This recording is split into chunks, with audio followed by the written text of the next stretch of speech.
Even though Vaemond was out of pocket, he was still House Velaryon, and he died fighting for House Velaryon. So I want to take this moment of silence for our fallen brother Vaemond Velaryon. With that being said, Vaemond was not wrong. He went and died fighting for what he believed to be true and what everyone knew to be true. And he wanted to protect the lineage of his family. This is Driftmark. It belongs to his people, and his people don't look like Rhaenyra's sons. And therefore, Vaemond had a valid claim. It's just the way he went about it was totally wrong. He tried to usurp power from his brother, and not just that, he disrespected his brother's wife. Because at this point, Corlys has been fighting for 6 years, he's been away, and Rhaenys has been leading and in charge of Driftmark in her husband's absence. But we know how Westeros is at this time with a woman queen, because Rhaenys was also supposed to be the first queen of the Seven Kingdoms, and she got passed over as the queen who never was. And now ruling Driftmark as the princess. Remember last episode, Rhaenys wanted Corlys to pass Driftmark down through Laena's bloodline. So therefore, Laena's kids would become the rulers of Driftmark.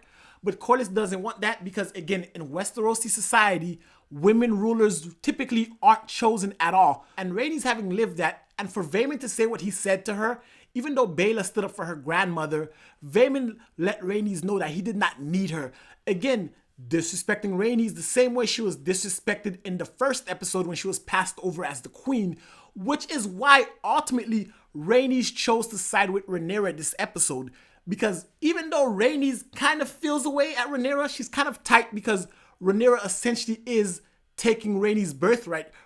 Everything that's happening to Rhaenyra, becoming the heir to the throne, her kids being on the Iron Throne, that was all supposed to happen to Rhaenys. However, they skipped Rhaenys. Viserys then turned around and gave it to his daughter. So she had some resentment there for Rhaenyra. But if she were to listen to what Vaemond said and call Rhaenyra's kids bastards, that would disinherit Rhaenyra as well as disinherit Rhaenys from Driftmark. And Rhaenys essentially decided to side with Rhaenyra, side with sisterhood, side for women's suffrage at the time, which is kind of weird to bring in women's suffrage. But if you think about it, Rhaenys not giving Vaemond the throne and not disinheriting Rhaenyra's bastard kids, even though she knows those are not her grandkids and she has Daemon's daughters as her grandkids, the fact that Rhaenyra came and married her bastard kids to Rhaenys' granddaughters, therefore putting Rhaenys' kids on the Iron Throne and essentially giving Rhaenys, Corlys, Rhaenyra everything they needed and shifting Westerosi politics forever. Because if Rhaenyra's allowed to reign as queen and her son becomes king, and therefore, let's say later down the line, another Targaryen king only has a daughter, that daughter will become queen, and therefore they can't change society for a better. So she took one for the team and she stood in solidarity, which was a super dope part of this episode.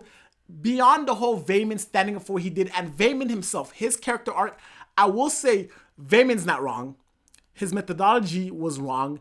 And ultimately though, Vaemond is like his brother. They're both prideful, they both have ambition, and ultimately they both care about the history books. Because as much as Vaemond talked about his Valyrian blood and how his DNA is that of old Valyria, ultimately when he looked around and saw Viserys make his way to the throne, he's surrounded by Targaryens, no one on his side, he could have easily, rescinded his claim, put his head down and walked, right?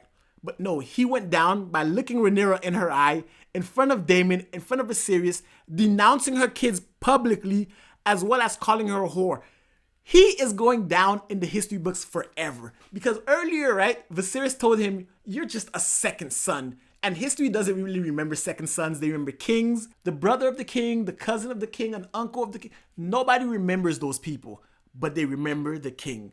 And history would have forgot all about Vaemond Velaryon had he just tucked his tail and left. But by standing 10 toes down in his conviction and denouncing her, no one will ever forget Vaemond. Even though he never got to sit on the Driftmark throne, his name is synonymous with House Velaryon forever. And I feel like ultimately the moment he saw Viserys, he knew that was the only likely outcome. He just didn't think Daemon was going to cut his head off like that, which is a pretty cool scene. And the scene with Daemon and Viserys walking to the throne, reasserting their brotherly love, and you see kind of juxtaposition of episode 1 when Daemon had that talk with Viserys and he told Viserys about how he was weak and Daemon would protect him.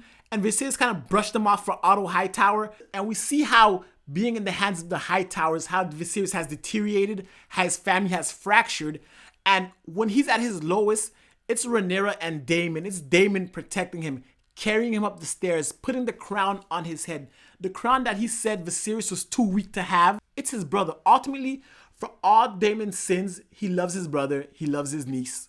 I don't know if he loves his kids just yet, but he loves his immediate family at the very least. But speaking of family, let's talk about the other side of the family, the Hightower side. So Aegon was not just a douchey kid, he's also a rapist. Helaena has dragon dreams. She can prophesize the future, and it comes off kind of like she's almost crazy. So you have two. And you have Aemon, who is an angry sociopath. That's three. And then you have poor little Daemon that we haven't seen this season, and we're not going to see him until the next season. You have 4 kids, Alicent, that you raised in preparation to rule the 7 kingdoms, and they're all fucked up. I'm floored by how Alicent, who thought of herself all high and mighty, and she even converted the entirety of the castle to a more holy spiritual place, putting religious symbols all over the Targaryen house, removing all the Targaryen sex tapestry and dragging markings everywhere, like essentially turning House Targaryen, the Red Keep, into House Hightower. While Viserys is dying, they're taking advantage of everything. And instead of becoming decent people, they're horrible. And then you have Rhaenyra on the flip side, who was the one that was running around sleeping with guards and just being a little, around the palace. She raised her kids fine. Jace, her oldest son, damn that kid. Like, he's a good kid. You saw his interaction with Aemon. You saw how he reassured Luke about his heritage. You saw how he excused himself to his fiance so he could go dance with Helaena because Aegon is an asshole to his own wife. And you saw how he's generally a nice guy. And he's trying his hardest to learn High Valyrian so when he becomes king, he can speak the language. And you can see himself prepping himself to be a good king while Aegon is a rapist. You see Luke as the second son versus Aemon, who's the second son. Luke is more a nice kid. Like, he's a kid. He's enjoying being a kid. Aemon looks like a grown man at 16. And he's so angry and bitter because they used to pick on him when he was a kid and he never outgrew that. It's night and day how Rhaenyra was one way as a kid and Alicent was another, but they raised 2 polar opposite children to who they were, which is what makes this episode dynamic so crazy. And seeing Viserys look at his family one last time, and you can see that he was dying that episode. You could see, but he was satisfied. He finally got what he wanted. I've been saying in all my videos he's a terrible king, and I stand by it. But he's a good man who just wanted to do what was right by his family and the people he loved. And ultimately, even though he tried, he failed. And at the end of the episode, Alicent went, and I don't even want to dive into the particulars of that interaction, but how could Alicent ever, in her right mind, think Viserys would ever talk about Aegon, that Aegon like that? Especially when he's on Milk of the Poppy.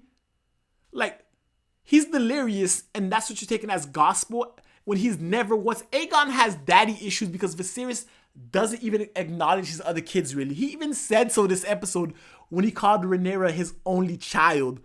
Like, how could she even think that? And now we're about to have a civil war because you believe something that you've always wanted to believe, and you never wanted Rhaenyra to have anything. Even though you had that interaction with her, deep down, Alicent has always been a hater and will die a hater. But guys, that's my thoughts on the House of the Dragon episode 8. I'd love to hear your thoughts in the comment section below. And if you like this video, give it a thumbs up, hit the subscribe button, and until next time, binge on.